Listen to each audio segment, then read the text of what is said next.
Welcome to my channel, Balaniti World.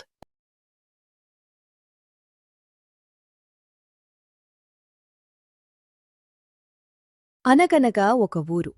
ఆ ఊరి పేరు నర్సాపురం. ఆ ఊర్లో ఒక మహిళ జీవిస్తూ ఉండేది. ఆమె పేరు రుక్మిణి.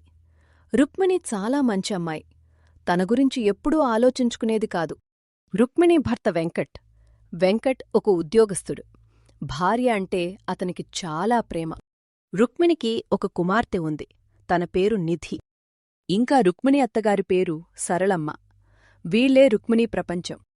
రుక్మిణి వీళ్లకు ఎలాంటి లోటు లేకుండా చూసుకునేది. ఒకరోజు రుక్మిణి భర్త, రుక్మిణి, నేను ఆఫీస్కెళ్తున్నాను. ఇవాళ స్కూల్లో పేరెంట్స్ మీటింగ్ ఉంది. ఖచ్చితంగా అటెండ్ అవ్వు, సరేనా? సరేనండి, నేను అటెండ్ అవుతాను. మీ లంచ్ బాక్స్ ఇంకా మీ ఫైల్స్ కార్లో పెట్టాను చూడండి. నాకు తెలుసు రుక్కు, నువ్వు కారులో పెట్టుంటావని. మమ్మల్ని ఒక్క పని కూడా చేయనివ్వకుండా ఇంటి బాధ్యత మొత్తం నువ్వే తీసుకుంటావు. అందుకే నువ్వంటే నాకు చాలా ఇష్టం. సరేలేండి, నేనేం చేశారని అంతగా పొగుడుతున్నారు? ఇది నా బాధ్యత అని రుక్మిణి అంటుంది. తరువాత రుక్మిణి వాళ్ళ అత్తమ్మ దగ్గరికి వెళ్ళి, అత్తమ్మా, ఇవాళ నిధి వాళ్ళ స్కూల్లో పేరెంట్స్ మీటింగ్ ఉంది. నేను వెళ్ళాలి. మీరు తినడానికి అన్నీ రెడీగా పెట్టాను. ఆకలైనప్పుడు తినండి. టైం అవుతోంది. ఇక నేను బయలుదేరుతాను. అమ్మాయి రుక్మిణి, ఏంటమ్మా ఇలాగే వెళ్తావా? ఇంట్లో ఉన్నప్పుడు ఎలా ఉన్నా బయటికి కొంచెం రెడీ అయి వెళ్ళమ్మా, బాగుంటుంది. అత్తమ్మా, టైం అవుతోంది. పైగా నాకు రెడీ అవ్వడం కూడా ఇష్టం లేదని మీకు తెలుసు కదా. నేను బయలుదేరుతాను. సరేమ్మా, వెళ్ళిరా. పిచ్చిపిల్ల ఎప్పుడు ఇంట్లో వాళ్ల గురించి తప్ప తన గురించి ఆలోచించదు. ఎప్పుడు తెలుసుకుంటుందో ఏమో. తర్వాత రుక్మిణి వాళ్ల ఇంటి బయట తన పక్కింటివాళ్లు పేరెంట్స్ మీటింగ్కి బయలుదేరుతుంటారు. అప్పుడు రుక్మిణి, మీరు కూడా వస్తున్నారా? రండి, కలిసి వెళ్దాం. అప్పుడు ఒక మహిళ రుక్మిణితో, అవును రుక్మిణి, వస్తున్నాం. అయినా రుక్మిణి, నువ్వేంటి మీటింగ్కి ఇలా వస్తున్నావు? మీ ఆయన మంచి ఉద్యోగం చేస్తున్నాడు. మీ పిల్లలు మంచి స్కూల్లో చదువుతున్నారు. నువ్విలాగేనా రావడం? ఎలా వస్తే ఏమవుతుంది ప్రియా? నన్ను అలో చేయరా? ఏంటి? అయినా నేనేమన్నా పెళ్లికి వెళ్తున్నానా? అలా కాదు రుక్మిణి, కొంచెం రెడీ అయి వస్తే బావుంటుంది కదా.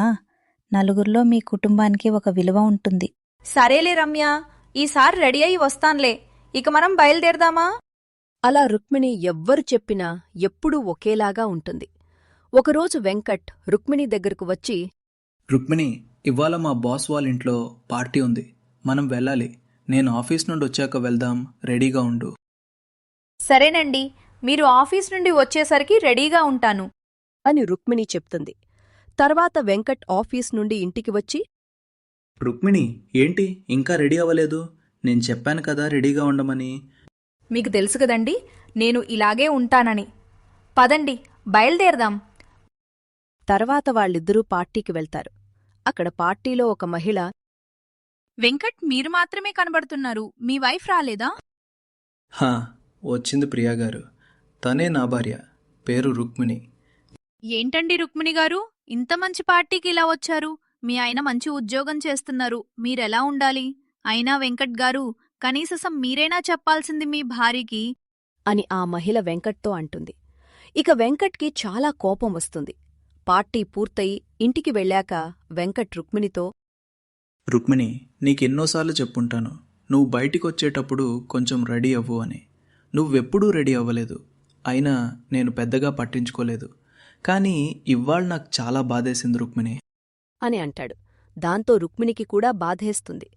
మరుసటి రోజు రుక్మిణి వాళ్ళాయన ఏమీ తినకుండా ఆఫీస్కి వెళ్ళిపోతాడు. వెంకట్ సరిగా ఉండట్లేదని వాళ్ళమ్మ గమనిస్తుంది. అప్పుడు సరళమ్మ రుక్మిణిని పిలిచి, రుక్మిణి, ఎందుకు? వెంకట్, మీరు పార్టీ నుండి వచ్చాక కొంచెం దిగులుగా ప్రవర్తిస్తున్నాడు. ఏమైంది? నేను సరిగా రెడీ అవ్వలేదని ఆయన ఫ్రెండ్స్ అన్నారత్తమ్మా. అప్పట్నుండి ఆయన నాతో కూడా సరిగా మాట్లాడట్లేదు. రుక్మిణి, నువ్వు ఇంట్లో ఎలా ఉన్నా పర్లేదమ్మా. బయటికి వెళ్లేటప్పుడు బాగా వెళ్ళాలి. అయినా నీకు రెడీ అవ్వడం ఇష్టం ఉండదు కదా. సరేలే వెంకట్, కోపం ఎంతోసేపు ఉండదులే. నువ్వు బాధపడద్దు, సరేనా? అన్నట్టు చెప్పడం మర్చిపోయా. ఇవ్వాళ నా స్నేహితురాలు మనింటికొస్తున్నారు. స్పెషల్గా ఏమైనా చెయ్యమ్మా. సరే అత్తమ్మా, నేను వాళ్ళ కోసం మంచి పిండి వంటలు చేస్తాను. తరువాత వాళ్ళ ఇంటికి సరళమ్మ స్నేహితులు వస్తారు. అప్పుడు వాళ్లలో ఒకరు, రుక్మిణి ఎంత మంచి అమ్మాయి సరళ, కాని నీకు ఒక్క మాట చెప్తాను, నువ్వు ఏమీ అనుకోకూడదు, సరేనా?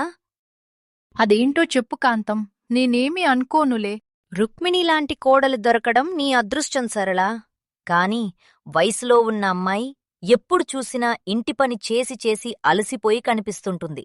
నేనెప్పుడూ రుక్మిణిని రెడీ అయినటం చూడలేదు. కనీసం నువ్వైనా చెప్పాలి కదా. అయ్యో కాంతం, నేను ఎన్నోసార్లు చెప్పుంటాను రుక్మిణికి, కాని తనకి రెడీ అవ్వటం ఇష్టముండదు. నేనెప్పుడూ రుక్మిణికి గట్టిగా చెప్పలేను, ఎందుకంటే రుక్మిణి నాకు కూతురితో సమానం. నన్ను చాలా బాగా చూసుకుంటుంది. రుక్మిణిలాంటి అమ్మాయితో కఠినంగా ఉండడం చాలా కష్టం సరళా. కాని నువ్వు ఎలాగైనా రుక్మిణికి అర్థమయ్యేలా చెప్పాలి. తను ఇప్పుడే ఇలా ఉందంటే తర్వాత తన గురించి ఆలోచించుకోవడం మర్చిపోతుంది అని కాంతం సరళమ్మతో చెప్తుంది. సరళమ్మ బాగా ఆలోచించి ఎలాదైనా రుక్మిణికి అర్థమయ్యేలా చెయ్యాలనుకుంటుంది. ఒకరోజు సరళమ్మ రుక్మిణిని పిలిచి, రుక్మిణి, ఇవాళ ఏం వంట చేశావు? అత్తమ్మా, ఇవాళ బొబ్బట్లు, పునుగులు, పూరీలు చేశానత్తమ్మా. ఏమ్మా, ఇవాళ అన్నం చేయకుండా పూరీలు, బొబ్బట్లు చేశావు? ఇవాళ పండగ కదా అత్తమ్మా, అన్నం రోజూ తింటాం కదా, ఇవాళేమైనా స్పెషల్గా చేస్తే బాగా తినొచ్చని అవన్నీ చేశాను. చూసావా రుక్మిణి, ఏదైనా స్పెషల్ రోజు మనం ఇంట్లో రోజూ చేసే అన్నం చేస్తే ఎవ్వరికీ నచ్చదు.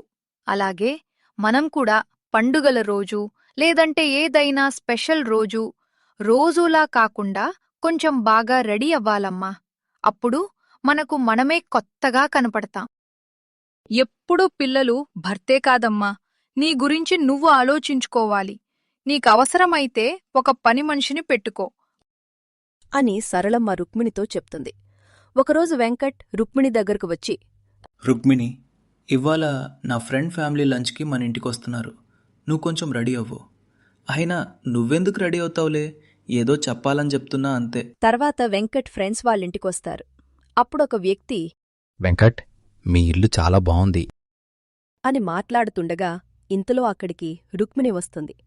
అప్పుడు వెంకట్ స్నేహితుడి భార్య, రుక్మిణి గారు, ఎంత చక్కగా ఉన్నారు, నేనెప్పుడూ మిమ్మల్ని ఇలా చూడలేదు. అంతలో వెంకట్ రుక్మిణిని చూసి, రుక్మిణి, నువ్వు ఈరోజు చాలా అందంగా ఉన్నావు అని వెంకట్ అంటాడు. అప్పుడు రుక్మిణి తనలో తాను సంతోషపడుతుంది. రుక్మిణికి తన పెళ్లైనప్పట్నుండి అంత సంతోషం ఎప్పుడూ కలగలేదు. తర్వాత రుక్మిణి వాళ్ళ అత్తమ్మ దగ్గరకు వెళ్ళి, అత్తమ్మా, నాకిప్పుడు అర్థమైంది. మనం మన గురించి ఖచ్చితంగా ఆలోచించుకోవాలి. అందరికీ నమస్కారం, నేనండి మీ రుక్మిణిని. నేను పెళ్ళైన తర్వాత నా గురించి ఎప్పుడూ పట్టించుకోలేదు. ఒక మహిళగా మన ఆరోగ్యం గురించి ఇంకా మన గురించి ఆలోచించుకోవాలి. అప్పుడే మనం సంతోషంగా బ్రతకగలము. మీకు నా కథ నచ్చిందా? అయితే వెంటనే సబ్స్క్రైబ్ చేసుకోండి. ఈ వీడియో చివరి వరకు చూసినందుకు మీకు కృతజ్ఞతలు. Thanks for watching. Please do like, share, and subscribe.